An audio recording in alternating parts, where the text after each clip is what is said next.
जय श्री बालाजी महाराज। श्री शिवाय नमस्तुभ्यम। ईश्वर की कृपा आप सब पर बनी रहे।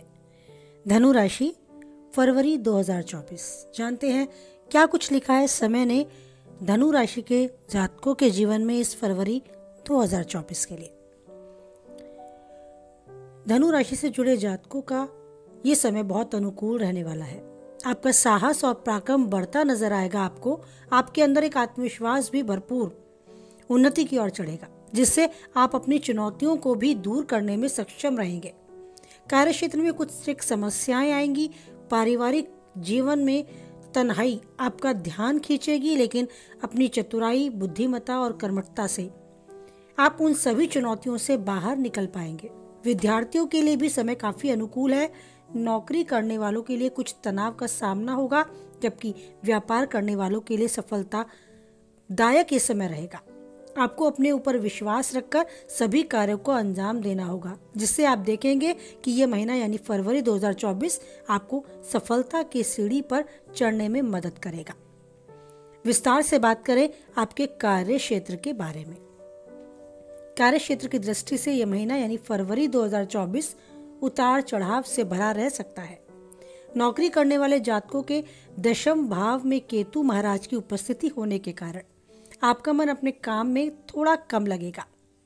बार बार आपका मन डाइवर्ट होगा, कहीं और आपका ध्यान केंद्रित होगा। अपने काम पर आप ध्यान शायद थोड़ा कम दे पाएंगे।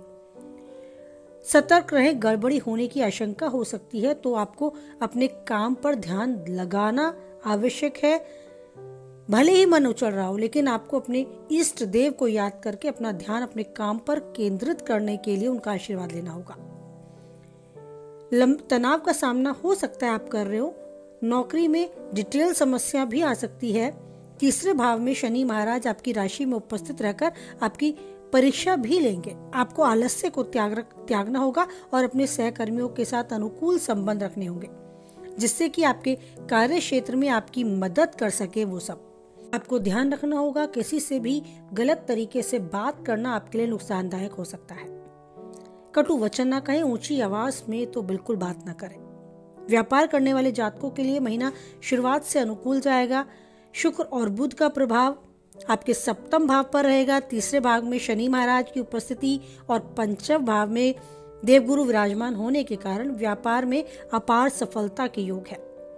आप नित नई उम्मीदों के साथ अपने व्यापार में नई ऊर्जा को आगे बढ़ाने में कोशिश करते रहेंगे और आपको गुरु का समर्थन भी मिलेगा। आपके व्यापार में उन्नति होगी। आपको आर्थिक लाभ की दिशा भी मिलेगी। बस ध्यान रखना है केवल और केवल अपने काम पर। अगर मन इधर उधर जाता है तो अपने इष्ट देव को याद करें और उनका आशीर्वाद प्राप्त करें कि आपका मन केवल आपके काम में लगे। आर्थिक दृष्टि से काफी कुछ अच्छा करके जाएगा ये आपका फरवरी 2024। आपका बैंक बैलेंस भी बढ़ेगा। आपको आर्थिक चुनौतियों का सामना भी अपेक्षाकृत कुछ कम करना पड़ेगा। अगर आपके पारिवारिक जीवन के विषय में बात करें तो यह महीना पारिवारिक तौर पर उतार चढ़ाव से भरा रहेगा। महीने की शुरुआत में दूसरे भाव में सूर्य बुध में रहेंगे, जो कुटुंब के अंदर आपसी सामंजस्य के भाव पैदा करेंगे। परिवार के लोग एक दूसरे का ध्यान रखेंगे, एक दूसरे की कुशल सलाह लेंगे और चौथे और 10वें भाग में राहु केतु उपस्थित होने के कारण पारिवारिक जीवन में थोड़ी सी अशांति आ सकती है। आपका मन भी थोड़ा अशांत हो सकता है। घर के सदस्यों में आपको थोड़ी सी नेगेटिविटी, नकारात्मक दिखाई दे सकती है।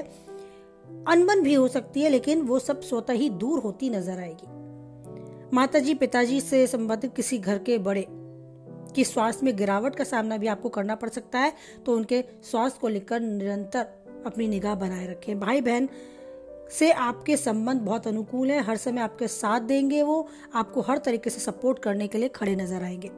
आप अपने मन की बात उनसे शेयर करके, अगर अच्छी बॉन्डिंग है, मन की बात उनसे शेयर करके काफी सुकून महसूस करेंगे।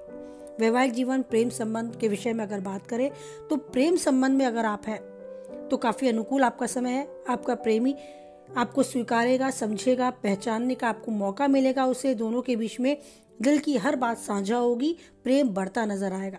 एक दूसरे का दिल का हाल आप बैठ के सुनेंगे। आप दोनों के बीच में एक अच्छा सामंजस्य देखने को मिलेगा। एक अच्छे व्यक्तित्व का परिचय देते हुए आप उनकी हर जगह मदद करते हुए उनको नजर आएंगे। उनके मन में आपके प्रति गहरी आस्था भी उत्पन्न होगी। आपके अंतरंग संबंधों में भी बढ़ोतरी होगी। यदि आप विवाहित हैं तो विवाहित जीवन की शुरुआत भी खूब रोमांस के साथ होगी। मंगल और शुभ जैसे ग्रह सप्तम भाव में पूर्ण दृष्टि डालेंगे, जिससे आप और आपके जीवन साथी के बीच में प्रेम की अभिवृद्धि आपको नजर आएगी। रोमांच चरम सीमा पर होगा। लगभग 5 तारीख में मंगल दूसरे भाग में चले जाएंगे, जहां पर सूर्य पहले से ही विराजमान होंगे और बुध की उपस्थिति भी होगी। तो ऐसे में थोड़ा तनाव या थोड़ी कहासुनी हो सकती है, लड़ाई झगड़े तक की नौबत भी आ सकती है, लेकिन फिर भी द्वितीय भाव में मानकर चले 15 तारीख को जाने और 20 तारीख को बुध के तृतीय भाग में आ जाने से इन समस्याओं में कुछ कमी नजर आएगी। आप अपने जीवन साथी के साथ हर्षोल्लास के साथ अपना जीवन यापन करेंगे। छोटी मोटी यात्रा भी हो सकती है, यात्रा सुखद होगी। अच्छा माहौल आपको उनके साथ बिताने को मिलेगा।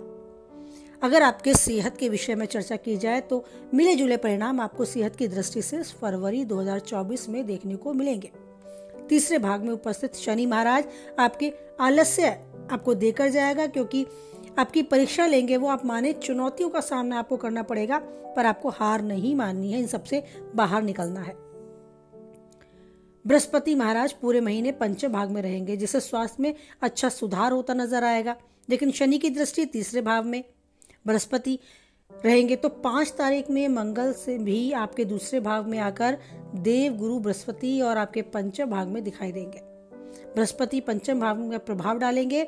लीवर का थोड़ा असर आपको देखने को मिल सकता है। खान पान का ध्यान देना होगा। लीवर संबंधी समस्याएं चल सकती है, पाचन क्रिया संबंधी समस्याएं बढ़ सकती हैं। आपको ध्यान रखना है अपने खान पान पर, अपनी दिनचर्या पर। दिनचर्या को अनुशासित करके चले, संयम बरतें खान पान में, घर का बना भोजन खाएं, योग व्यायाम लें, उत्तम स्वास्थ्य का आनंद लें। अच्छा रहेगा कि अपने स्वास्थ्य के प्रति लापरवाही ना बरतें। पिछली किसी बीमारी से आप ग्रस्त हैं तो उसके निवारण के लिए भी कदम उठाएं। बृहस्पति का व्रत अगर आप कर सकते हैं तो बहुत अच्छा है। काले तिल का दान बुधवार के दिन शाम के समय किसी मंदिर में करें तो ये भी बहुत उत्तम है। गणेश जी की पूजा आपको लाभ देगी। अगर आप कोई रत्न पहनते हैं तो आपको उत्तम गुणवत्ता वाला पुखराज रत्न सोने की मुद्रिका में जड़वाकर शुक्ल पक्ष के गुरुवार को दोपहर माने 11:30 से 1 बजे के बीच में तर्जनी उंगली में धारण करना चाहिए। हो सकता है तो ठीक है, नहीं हो सकता है तो अपने इष्ट देव यानी अपने उस ईश्वर का ध्यान करते रहें जिनको आप सबसे ज्यादा मानते हैं, जिसको लगता है आप उनका ध्यान करते हैं और वो आपकी बहुत जल्दी सुनते हैं। ऐसे ही ईश्वर के पीछे बस आप पड़ जाए, उन पर आश्रित हो जाए कि सब कुछ करने वाले वही हैं और होते भी हैं। ईश्वर ही सब करते हैं, बस हम माध्यम हैं। समय की चाल को समझे, थोड़े धैर्य के साथ इस समय को बीतने दे। अगर उतार चढ़ाव आता है तो अपने इष्ट देव का सहारा ले, उनको आगे रखकर हर काम को करें। बस जीवन में यूं ही तरक्की करते चले जाएंगे, जो चाहते हैं वो पाते चले जाएंगे। कुछ भी हो ईश्वर को ना भूलें, ईश्वर पर रखें अटूट विश्वास, क्योंकि मान के चले कोई हो या ना हो आपके साथ ईश्वर होते हैं हमेशा हमारे साथ। बोले जय बालाजी महाराज, जय माता दी।